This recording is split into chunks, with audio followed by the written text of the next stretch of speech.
Hi, good afternoon, everybody. I think we should be live to our MS Teams live NHSX session to talk to you all about the digital technology assessment criteria. My name's Nicola Fulton, and I'm the Deputy Head of Stakeholder Engagement at NHSX. And first, I hope everybody can see me and I hope everybody can hear me okay. If you have any audio or visual problems, grateful if you could pop it in the chat and we will keep an eye on that. Want to just say a very warm welcome and thanks to everybody for joining the session this afternoon and for giving up your time. We had around 400 innovators from across health technology industry, from the NHS and social care, and from the academic health science networks, and from many others registered to attend. So we're really pleased to have such a cross section of innovators here this afternoon. The purpose of the session is to talk to you about the very recently published digital health technology assessment criteria, which we published on the NHSX website in the middle of October. Before introducing our presenters, I just wanted to briefly talk you through the format for the session so that you can understand how we're going to run it. If we could move on to the next slide. So this slide, which I hope everybody can see, just sets out the running order. We are going to pass over in a couple of minutes to my colleague Rod Joyce. Rod is the Deputy Director for Innovation Development at NHSX, and he's going to give an overview of the new digital technology assessment criteria, which we'll probably refer to as DTAC from now on, just to give another acronym into the NHS. So yeah, Rod's going to talk through the DTAC and the 5 areas of assessment within that. We'll then pause to take questions against Rod's presentation, and I'll be scouring the chat to sort of bring together all the questions, particularly related to Rod's presentation. We'll then move on to our colleague Lauren Harkins.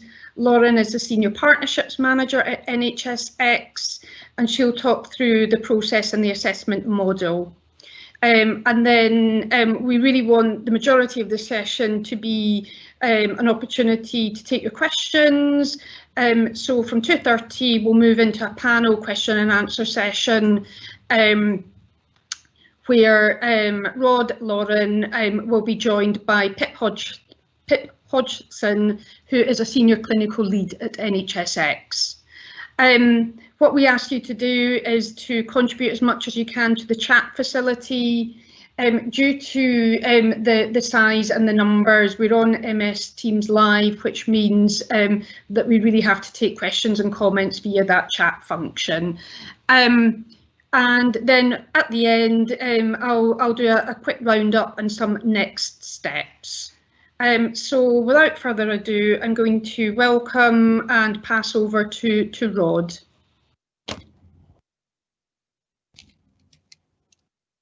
Thank you, Nicola.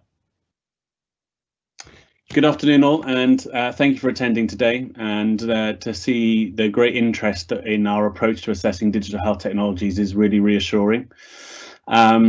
So just a quick recap on how we got to where we are. So if we go to the next slide, please. Over the past 3 to 4 years, we've had a programme supported by the DTAC, the Digital Assessment Questionnaire, to really assess patient-facing apps. However, the feedback we had around that was very much around it had become quite a cumbersome and clunky method for assessment, and it primarily focuses, as I just said, on the patient-facing apps and their journey into the NHS apps library, which again in itself was slightly limited, both in its success of volumes and spread of products sitting on it. So whilst it did enable some apps to be presented, it wasn't really representative of the volumes of real-world digital health technologies. And more importantly, nor did it really align with the policy requirements around the use and promotion of digital health tech. So some of the DTAC was very ambiguous and subjective, whereas we needed to find a solution that was used by the market-led and clear, and use clear and robust benchmarks. So whilst this was innovative at the time, 3 to 4 years ago, it was right for us to recognise that the ecosystem around this space has developed significantly, and we've talked a lot about this in some of the NHSX innovator sessions that we've had over the last 18 months. So around 12 to 18 months ago, and as part of the initial prioritisation of NHSX, we agreed to have a deep dive and review of the overall programme. So fast forward a few months, you don't need to do all that detail. A lot of research and a lot of conversations with stakeholders right across the system. We then published the Digital Health Technology Standard for open consultation just before COVID hit at the turn of this year. Feedback initially was roundly positive. However, we did recognise that it presented a very high bar and a very high threshold, which we agreed would make achieving it very challenging. And whilst we wanted to support established technologies, we really also wanted to support new technologies within this space. So after taking the feedback from the DTACs and the DHTs, we discovered that neither option really delivered on what both innovators and suppliers wanted, nor did it really address what buyers were asking us for. So it's a huge amount of learnings, and the best bits of those we continue to iterate and fast forward a little bit more. And we were able to develop what is essentially a simplified baseline criteria for the assessment of digital health technology. And as Nicholas said, we were able to launch the Digital Technology Assurance Criteria for Health and Social Care, or I will refer to it as DTAC as well from now on. And we launched that last month. So streamlining much of that work really enabled us to focus on the core baseline requirements and remove some of that ambiguity and subjectivity, and remove the detailed specification and specific questions associated with some of the nuanced requirements. Certainly isn't saying that these specific requirements are not important, and I'll describe how we see those specific policy requirements develop in line with DTAC shortly. NHSX really has an opportunity and a strategic role to help developers design and deliver the best products for patients and the wider health and care system, and really for commissioners to be confident in buying and scaling good digital health technology. And that very much becomes the core focus of DTAC from now on, and the DTAC delivery. So our focus really is about supporting, impactful and evidence technology that has met the baseline criteria, that provides well-structured impact evidence to be procured by the system. I think it's also worth noting there are two sort of overall aspects to the programme of work: the assessment criteria itself, i.e. the baseline standard, and also the assessment process itself. So the baseline criteria will continue to iterate and reflect the changes in the wider ecosystem, and the number of steering groups will be established to help drive and hone these requirements in the future. And secondly, the assessment approach itself.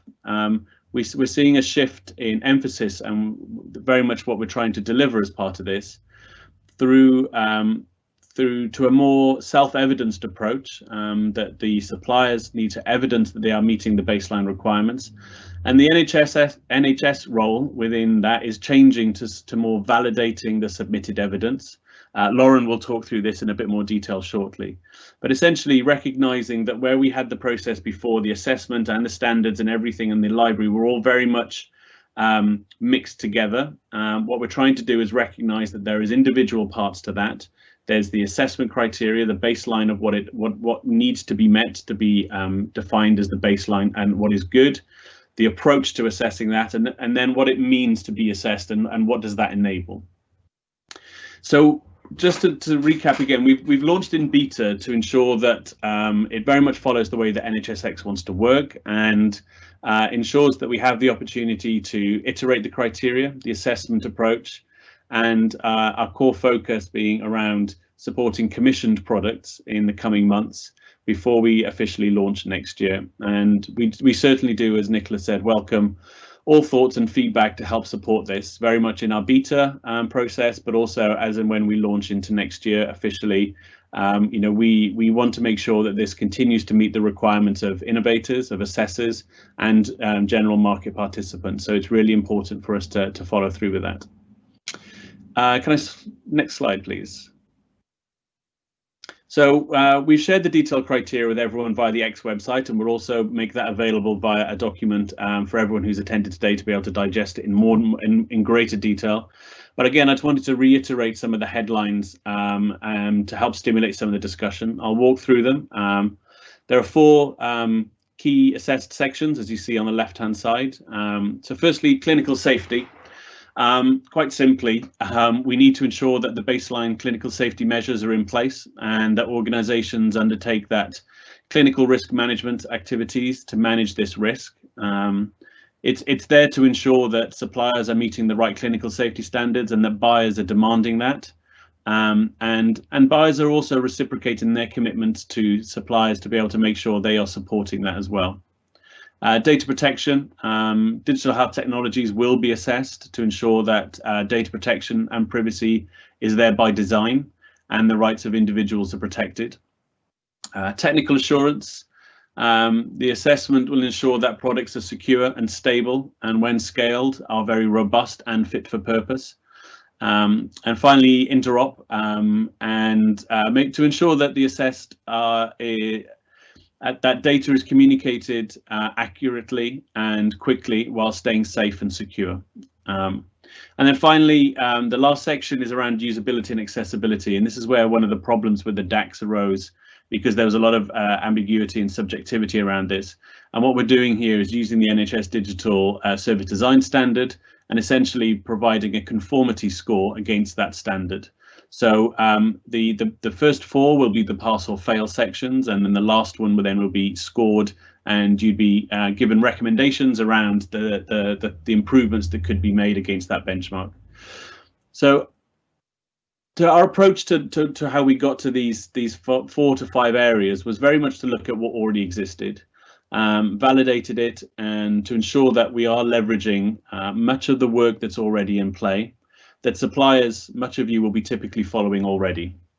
So whether that's a DCB 129 for clinical safety, whether that's data security and protection toolkit assessments, cyber essentials certification, or the use of the NHS number or NHS login, it's about drawing those best practices together to support suppliers to showcase their compliant products most effectively, and really to empower buyers to make those good decisions around digital health technology and its integration. So feedback from engagement to date has indicated these will be, without question, familiar areas to the majority of people, which is great. But much of that work is presented in silos or in separate pieces of work. And really the aim of DTAC is to bring these together to create that baseline requirement, to give buyers that confidence they need to be able to buy technology. Next slide, please. Thanks, Jenny. It's important for us to talk about how this is going to work and how we see it being used as a baseline. So having that consistent baseline will allow other teams, like policy teams, for example, and procurement frameworks, to focus on the value add requirements that they need for their digital tools and services. So we've already kicked off a number of work streams with policy teams to embed DTAC in their work. Could give a number of different examples, but the one we've worked a lot on recently is around IAPT and mental health. And they're planning to use DTAC as their baseline assessment, enabling them to focus on what is unique for their needs and build on top of the baseline that DTAC offers. So they'll be adding the additional NICE criteria and the NICE evaluation criteria effectiveness that they need, based on top of the baseline criteria to help recommend and support those physiological therapies. We're working very much on this approach as DTAC plus X, which enables policy teams to be able to define what the additional criteria of X is, and ensure that innovators can actually become DTAC compliant and DTAC ready, and actually be able to start to passport their products through different areas, through different policies and through different procurement frameworks. As I said, we'll welcome questions on all these areas. And then final slide, please, for now. It's worth positioning DTAC in the wider framework. So there's a lot of work that exists in this space. There's the Guide to Good Practice, which will hopefully be delivered this side of Christmas, DTAC itself, and then the gap between where the baseline criteria and baseline assessments are happening and NICE's evidence for effectiveness and the impactful work that they're doing. So we're looking at how we position this overall. And we do know that there are a lot of resources for innovators and buyers and commissioners of digital health technology. However, they are disparate as to where they're published, how they fit together, and how and if they're used or mandated. We've continued to listen to innovators in a lot of the engagement sessions we're doing, who tell us that they do look to NHSX for these resources. And feedback to date has been that DTAC is very much the first step in simplifying that assessment process and will enable them to communicate with buyers that they've passed that sort of NHS baseline. However, it does not help them, for example, surface evidence of impact in a way that buyers will recognise, in a consistent way that buyers can compare different products and the impact they're having. So our aim is to provide those end-to-end resources and avoid that duplication, working with key stakeholders with NICE and PHE, which are actively doing. Developing the opportunity to present evidence is a real critical stepping stone in this to ensure that there is a pathway to ensure that the best technology is showcased.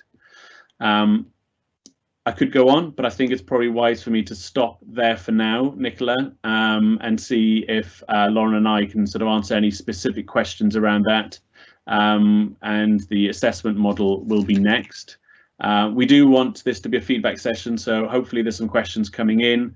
If we can't get to them all, we will ensure that we do answer them, and we're hoping to follow up with some options for you to provide feedback throughout, not just this. We're looking at additional fireside chats and roundtables and work we're doing with other suppliers. So please do pass your feedback to us while we're sort of in this phase of development.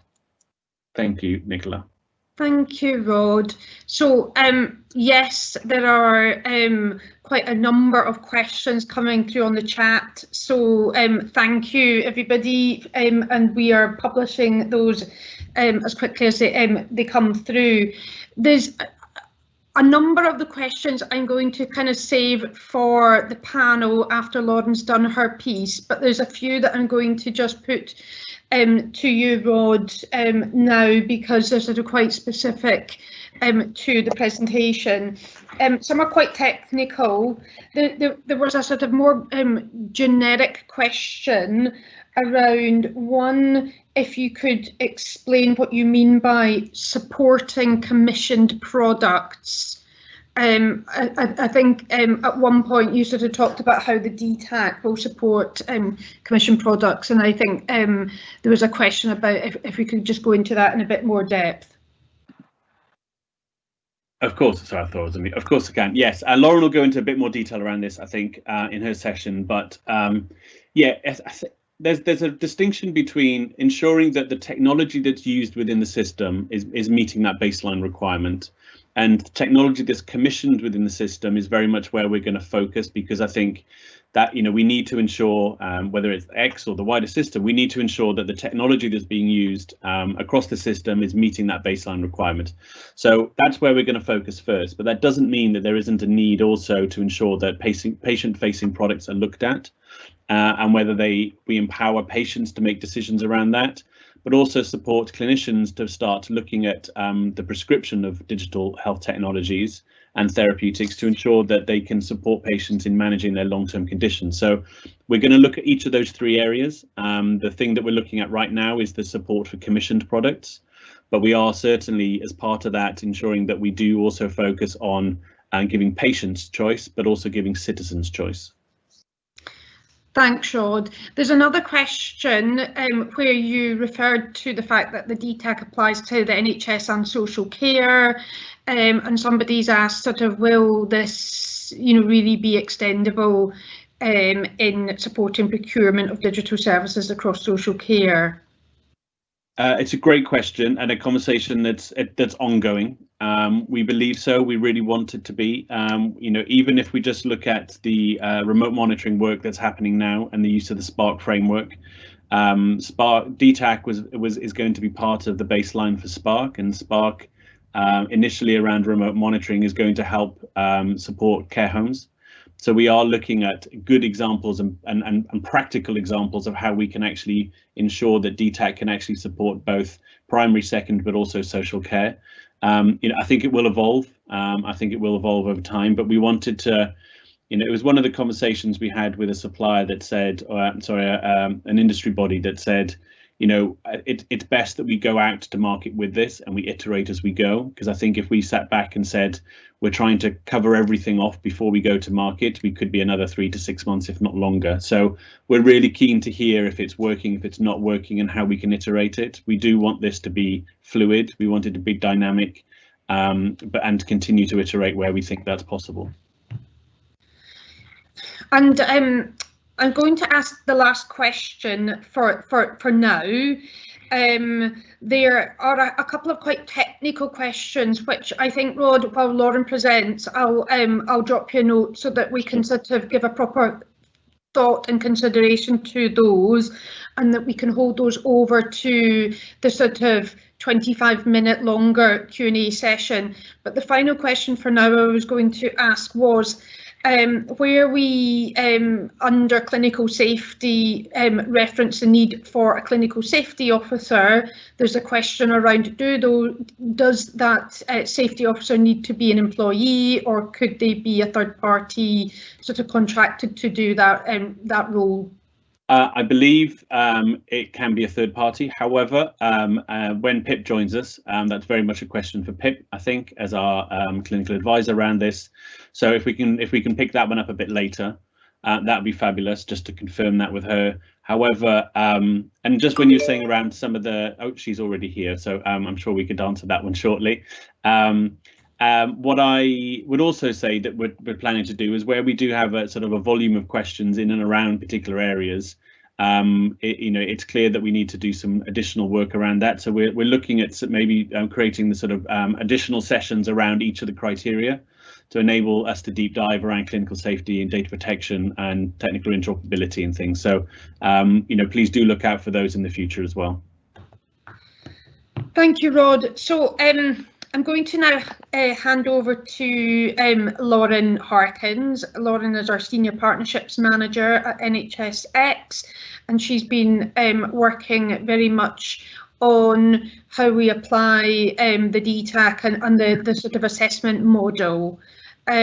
So I'm going to hand over to Lauren. I'm not sure we'll be able to see Lauren, but I'm hoping that the audio will be nice and clear. Hi, Nicola. Thank you. Can you hear me okay? We can hear you very nicely. Brilliant. Thank you, everyone.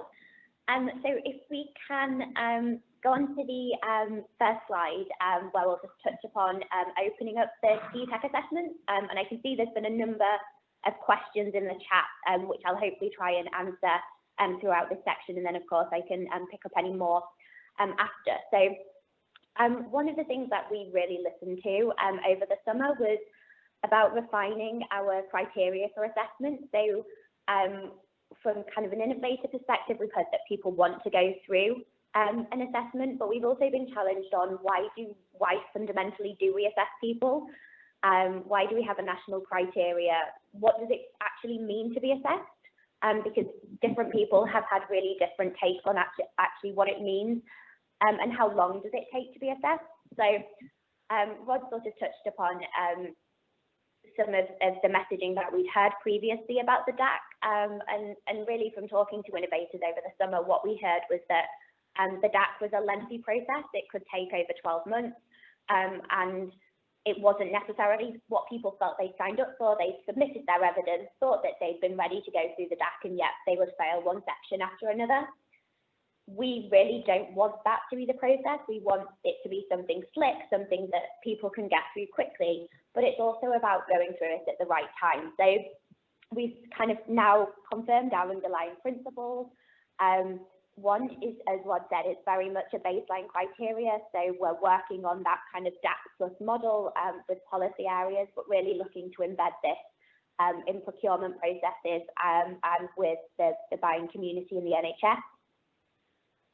DTAC, it's focused on commissioned products. So the previous NHS digital model, as I said, feels like it was quite confusing to people.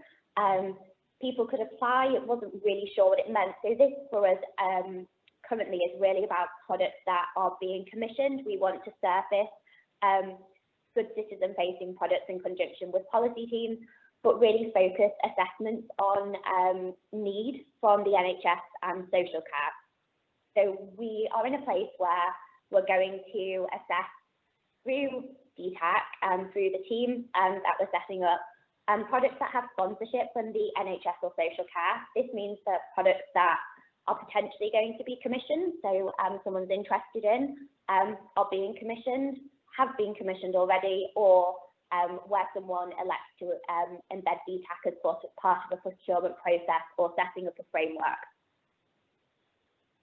And kind of to that end, the products that we're assessing should be what we're calling DTAC ready. DTAC is now very much a pass or fail. As I said, where it's taken people over 12 months to get through, we don't want it to be that. We want it to be a well-timed assessment on a needs base. So you'll hear this kind of term DTAC ready quite a lot from us over the coming months, but we're really in a space where we want to support innovators in being commissioned and commissioners in buying health tech that's been built well by design. So if we could go to the next slide, and I'll just touch upon the high-level process and how that will work.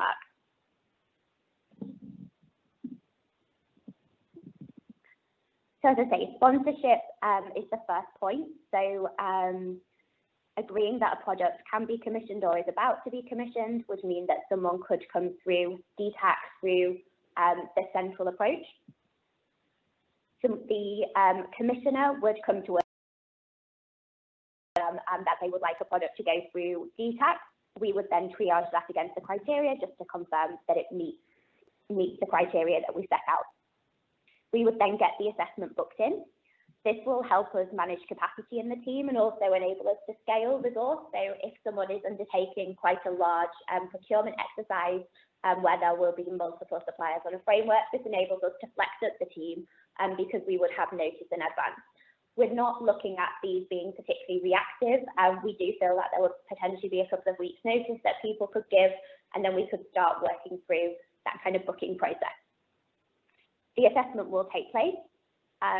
As we said, it's a pass-fail evidence review. It's not that kind of long-winded hand-holding exercise. We don't want people to fail. That said, where we're saying it's pass or fail, we want people to be DTAC ready when they're coming to us and as fundamentally to have built good health tech by design. We'll then record the outcome as the pass or fail, and then we're also looking at how do we best surface that to the community about who has or hasn't passed DTAC. If we can go into the next slide, we can just kind of cover, I guess, what that means for people that haven't yet been commissioned. So if your product hasn't yet been commissioned, we absolutely would say be DTAC ready. This is about having the evidence ready, and actually when you're talking to commissioners saying we haven't been through it yet, but actually we're ready to go, we know DTAC exists, we've built to it, we recognise it as a standard, and we're really happy to go through it. We see that as such a positive conversation to be having with commissioners. It's not something that we're looking to rapidly retrofit. This isn't, from January, everyone has to have been through DTAC. It's about doing it at the right time for the right product with the right process. So we will do that triage process to make sure that we're getting products through at the right time. We've been asked, sort of, do we think that this is an annual kind of MOT? It's about kind of empowering the buying community to manage contracts with suppliers as they would in any other way. So if people are making fundamental changes to tech, asking for it to be reassessed, being that intelligent commissioner. So it's not something that we're saying is kind of you must keep doing this, you must keep iterating with small changes, but actually if a product's going from kind of one site, it's developed, it's going into 10 sites, yeah, we're here to DTAC it again. We've been asked kind of how does this fit with suppliers in the market? We absolutely see, as we've seen in other European countries, looking at Germany, that the market will open up to help people be DTAC ready. We know there's some great organisations out there that support innovators in assessment, and we're engaging and talking to them closely. So it's very much work to be DTAC ready. You could be DTAC assessed by a third party, and then if you're commissioned in the NHS, come through this process. We will have a team available. It's entirely optional as to whether you would use that team as well. So where we're wanting to embed DTAC in procurement processes, we're absolutely open to trust assessing DTAC themselves. It doesn't have to come through the central team, but the resource will absolutely be there to support buyers and innovators in doing that DTAC assessment. And then the final slide from me is just touching on the roadmap. So getting from our current beta version of DTAC into version 1.0 in January. So we're really keen, as Rod has said, to explore DTAC in a lot of detail. We've had quite a lot of feedback and questions around how it's positioned, but not particularly on the question set. So we're really keen to explore that.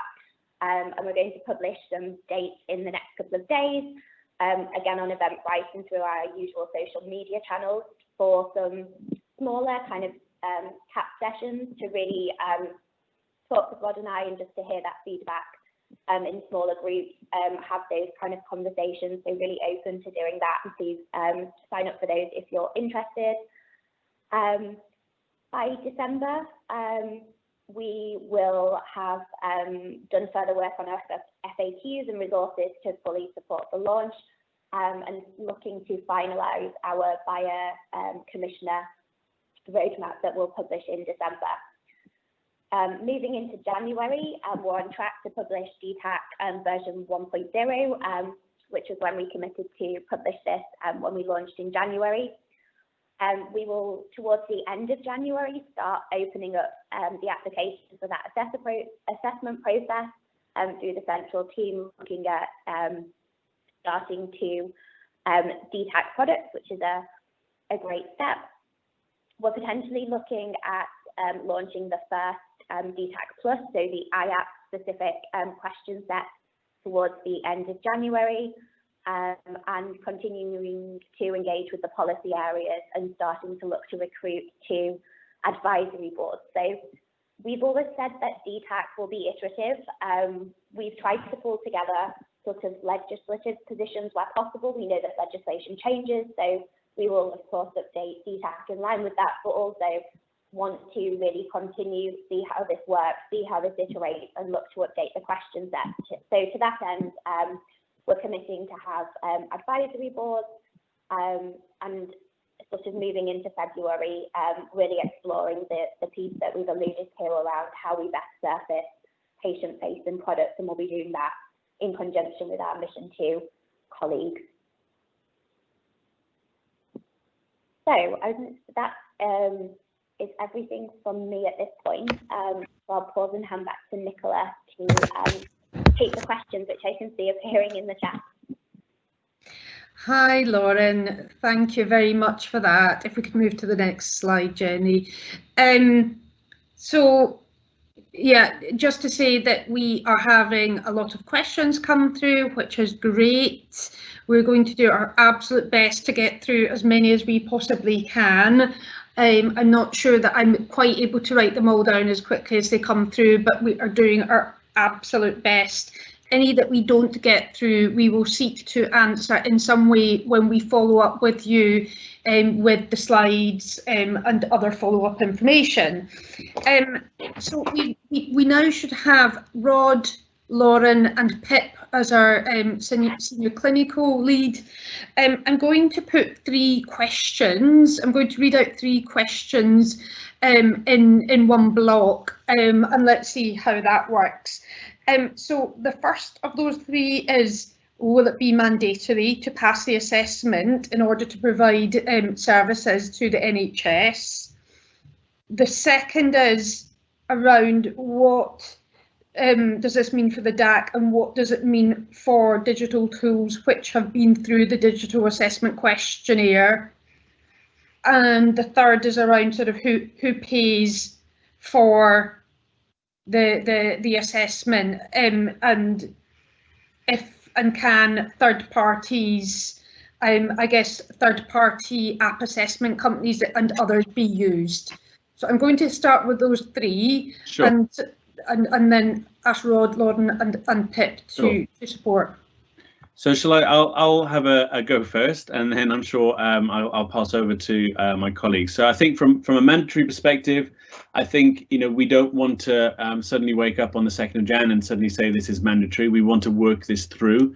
So hence why we're working with policy areas and why we're working with procurement frameworks to figure out as and when this is fit for purpose. I know there's a couple of questions around what does it mean for existing things that have been commissioned and have been bought within the system.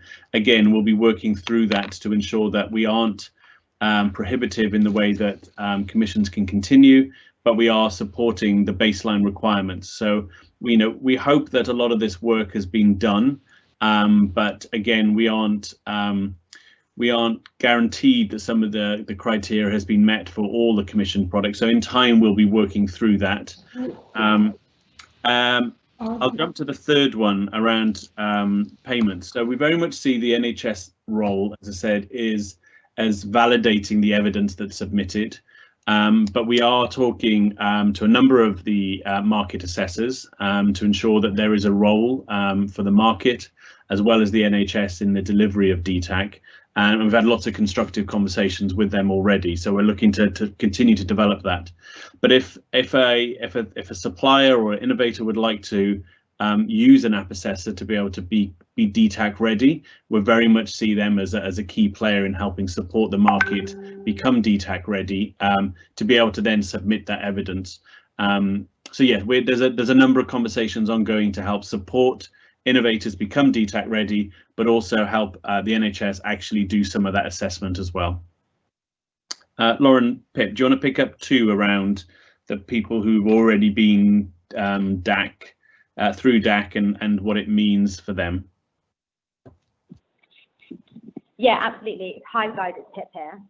So if you've already been through DAC, this is a great, base on which to build upon, and we're not hoping to reinvent the wheel here. We just want to try and drive some consistency and create a baseline for how we want you to engage with the NHS. Lauren, I don't know if you want to build on that.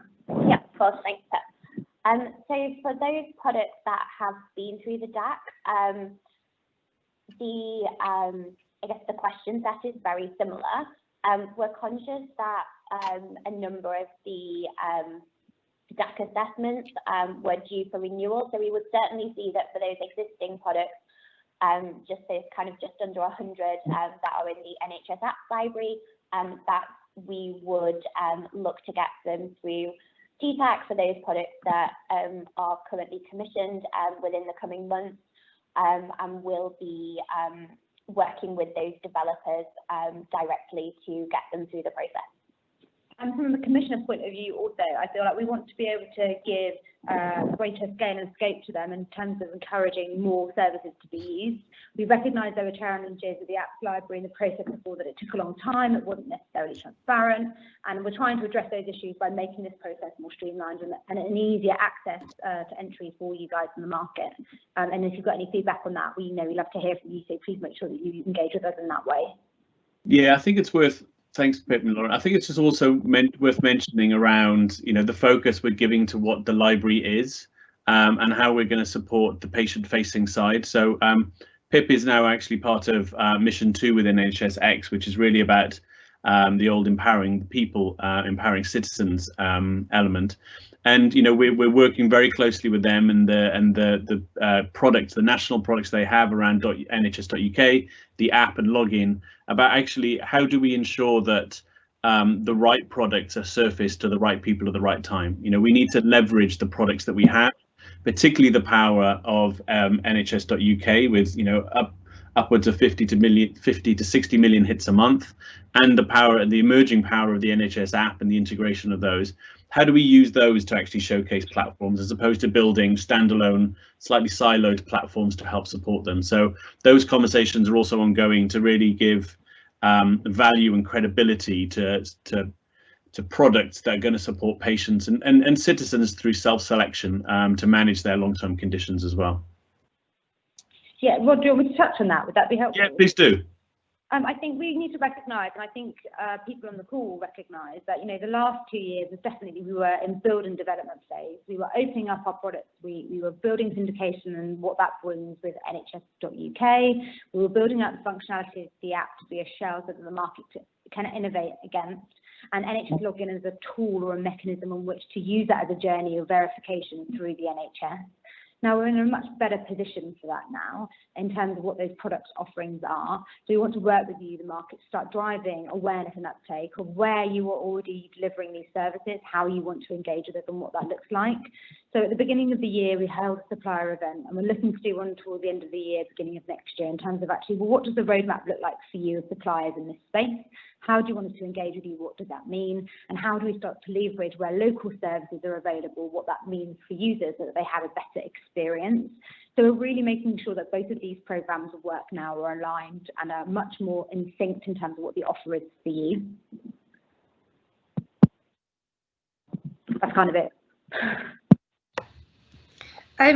Thanks, Pip. So we've got another batch of questions which I'm going to put to you. One question is around the sort of range of digital services that the DTAC applies to. You know, is it just sort of clinical services? Is it just patient-facing services? The second question is around if a tech provider has achieved certification under the Medical Device Directive, do they stand to benefit by also undergoing the DTAC? Or you know, will the MDR be seen as equivalent? And then the third question is around how does the DTAC relate to NICE's evidence standards framework? Do you want me to take the NICE question first, Nicola? I think that, Lauren, on you go. Cool. So what we've tried to do very much with DTAC is to avoid duplication where possible. So with the evidence of effectiveness, it is in DTAC, so it's one of the upfront information sections, but it's not something that we're assessing because we know the NICE evidence of effectiveness works. Within the sort of roadmap of products that Rod's touched upon, we're looking at how do we support innovators in that space before they're ready to undertake that full NICE evaluation, and we're also working really closely with NICE on how we join together the suite of products that we've alluded to make it easier for people to kind of see how this all fits together, how NICE fits in with what we're doing. So kind of key message, really trying not to reassess what other people are reassessing, so not trying to get into that full evaluation space with NICE, but equally working with them to make it clearer on how this all fits together. Yeah, and following on from that, and to address your other two questions, Nicola, this is about giving confidence to the system that you have met the NHS baseline criteria. This isn't about if I do you versus another process, is one better than the other. Within the NHS, it's all about building confidence to clinicians, commissioners and patients that actually you've got the right attributes that are being used in the right way. And DTAC is an inroad in which to do that. You know, it isn't a procurement framework. It isn't an assurance mechanism in terms of the robust due diligence process. It is a baseline set of metrics that we are aligning to the system that identifies that you have met the standards, whether it be clinical safety, technical capability or security, that says, yep, we are confident that you have a space in which to play and to work and to innovate within the NHS. So I don't think it should ever be seen as an either or. No. Can I just ask a quick supplementary question to that? Ooh. Which is sort of on that basis, there's quite a few questions about sort of who do you anticipate using and applying the DTAC? For instance, NHS provider trusts who are developing or purchasing digital services and technology. In what way do you anticipate them applying the DTAC? Yeah, so it's a reference guide for me. It's a reference guide in terms of this is a baseline of things that we mandate in the NHS. It acknowledges that the fact that there are other regulatory bodies, MHRA, NICE, Health Foundation, all of those people that set, regulations, great. But this is a baseline and a quick go-to guide that actually, if you've gone through a DTAC, I as a commissioner or I as an NHS provider know, okay, I've got some level of security that they've met the requirements that we set within the NHS. And immediately that gives me confidence that you are an appropriate candidate in which to review or to go against. It's very, very hard if you've gone through a due diligence process, and let's use the online consultation DPS framework as an example. You've gone through that robust process to go through that, but for a specific element of work, which is online consultation specifically, that might have absolutely no bearing on another product that you might deliver, say remote monitoring, for example, or for telehealth. So the offer is very different. Whereas this DTAC gives us a baseline generally that actually you do have a security preferences set. You do have clinical safety officer because we mandate it, or you've gone through your 129 or 160, for example, from an organisation perspective. So it just gives an overview and a flavour of a level of confidence that you are good to go within the NHS that meets certain criteria. The next step thereon from that will be more detailed, of course, but from an initial start, it's a really good rubber stamp for us to say, yes, we've got confidence in you. And I think just kind of looking specifically at the kind of, is it a trust? I can see kind of a number of questions talking about who we're referring to as commissioners and buyers. Absolutely, it is at trust level.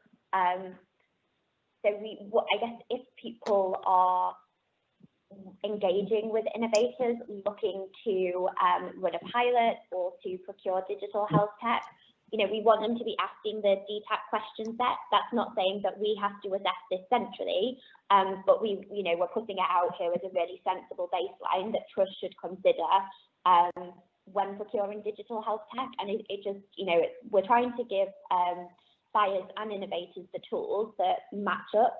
So actually, if I'm DTAC ready with my evidence, and a trust is asking me if I'm DTAC ready and saying we want to assess you, you've already got it there as an innovator, and we're kind of, I guess, trying to shape some of that buying journey so that the questions that are being asked of innovators are consistent, because that's one of the key messages that we've heard from listening to innovators, is that different trusts are asking for really different sets of information. If we can look to standardise just part of that journey for both innovators and buyers, it feels like we're taking a big step forward. Thanks, Lauren. And can we move on to the question about, and this is sort of coming up quite a bit, if we could sort of help define what tools, products, services this the DTAC applies to. Some questions are sort of, does it just apply to patient-facing tools, and is it a replacement of the DAC and the apps library, or does it apply to workforce-facing tools, electronic health records, etc.? Do you want to take that one, Rod? Yeah, sure. Yes, I think it's exactly as you described. Yes, it is a replacement for DAC and patient-facing, but it's also looking to embed that across other technologies as well. So, very much part of the remote monitoring work that we're running at the moment. And we see that sort of continuing to spread. Again, it's it's one of those prerequisites for such a framework to say you need to be DTAC ready to be able to be considered. And that will just evolve in time as the more work we do and the more frameworks we look at, with ongoing conversations with HSSF, for example.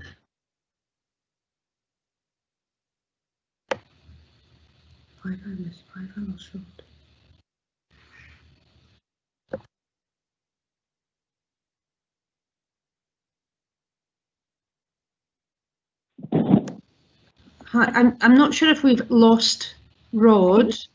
Yeah. Okay. I'm just checking. Lauren and Pip, can I just check if you can hear me? And yep. Oh, that's great. It looks like due to the wonders of Wi-Fi, we may have lost Rod's connection. I'm sure that he will be reconnecting. I think let's maybe move on to another question, and let's hope that Rod returns. So there's another question around sort of, there's been quite a lot of questions around how does the DTAC fit with other things, including NHS Digital's data and technology standards framework. And again, is this sort of over and above that instead of alongside, etc.? And I just wondered, Lauren, if you might be able to help with that one. Yeah, so we see it as absolutely complementary. Kind of linking to other questions I can see kind of around which framework we're looking to link with. I guess the aspiration is with them all.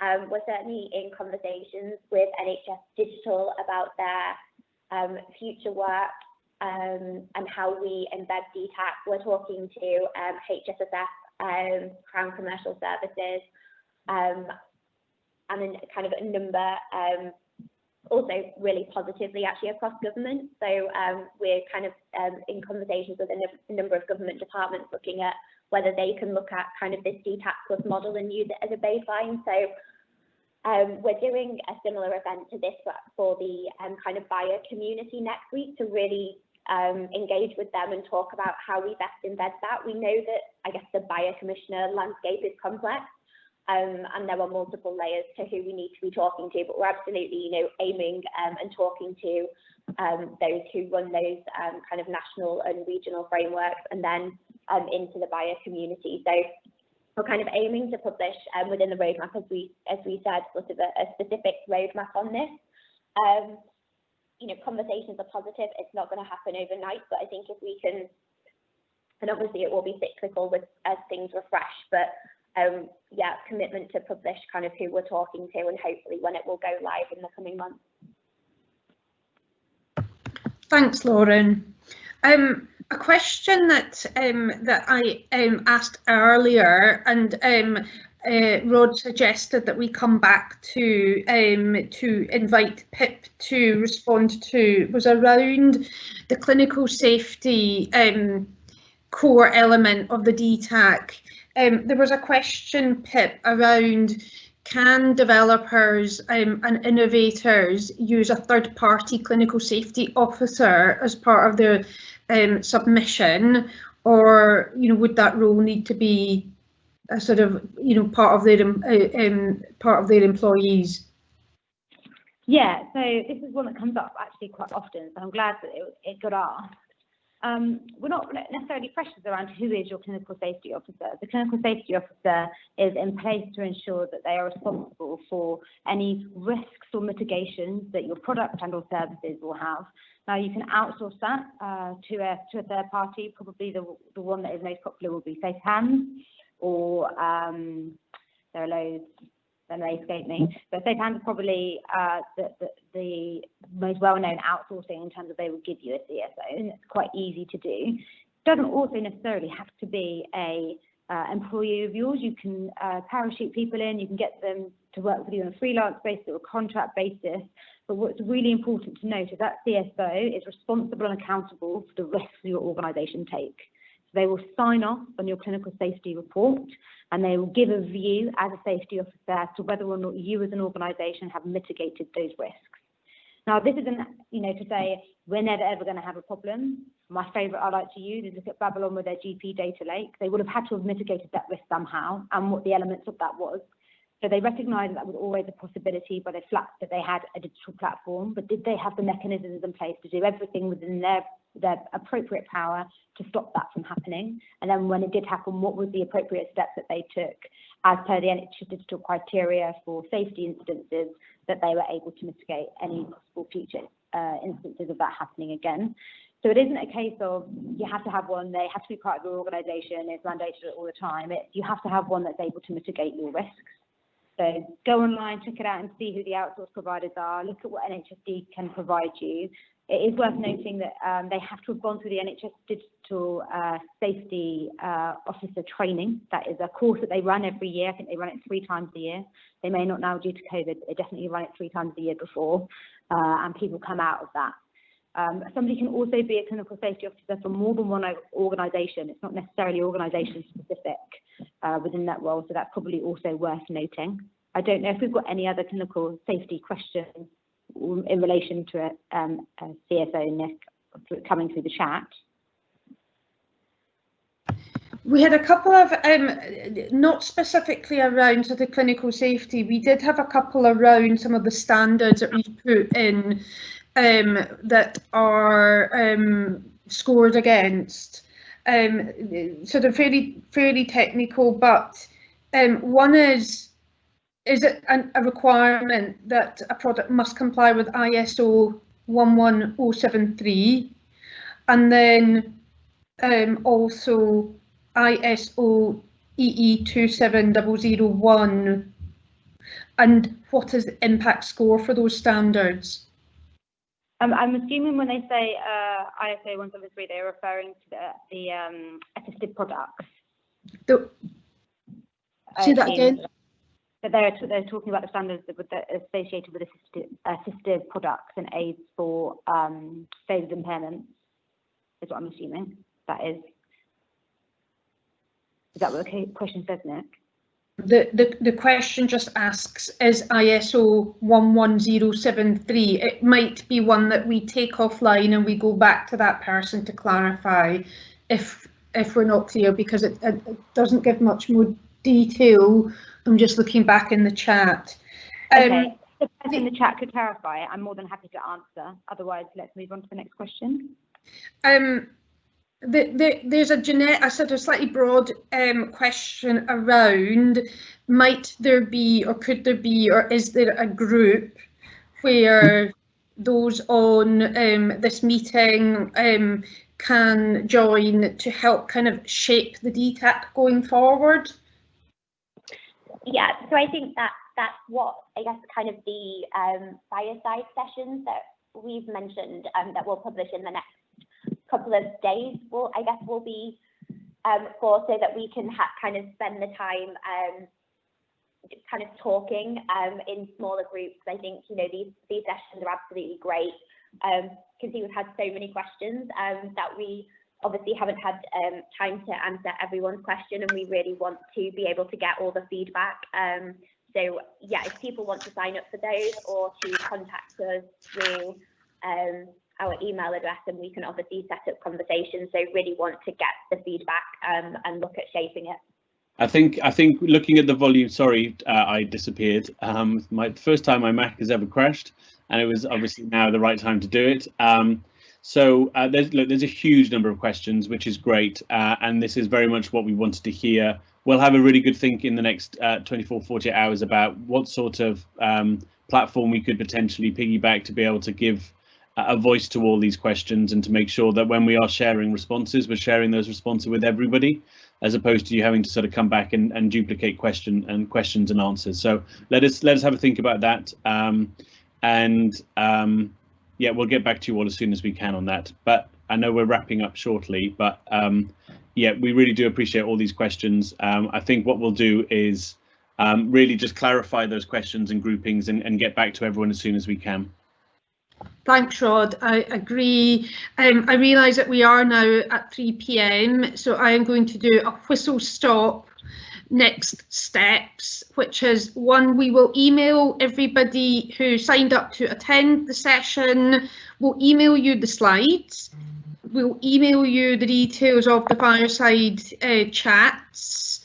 And we'll also email you details. We'll attempt to put these all in the same email so that we don't sort of bombard your inboxes. We'll also email you details of our next sort of broader NHSX innovator event, which we have colleagues such as Matthew Gold at, and that's on the 8th of December at 4 p.m. So we'll kind of combine a number of things into one email, send that to you shortly, so that you have all that information, and we look forward to sort of smaller group sessions where we can sort of really get under the skin of particularly maybe some of the more sort of technical questions that that we may have not answered as fully as we would like to. So look out for that email from us, and we just want to say thank you very much for joining the session. We're really delighted to have such interest and such useful and helpful questions. The very final thing actually just to mention is it will also include a feedback form, and that feedback form will give you an opportunity to give us additional feedback, both in terms of how you found this session, but also feedback on the DTAC and the model for assessment. So thank you very much and have a good rest of your afternoon. Thank you, Nicola. Thanks, everyone. Thank you.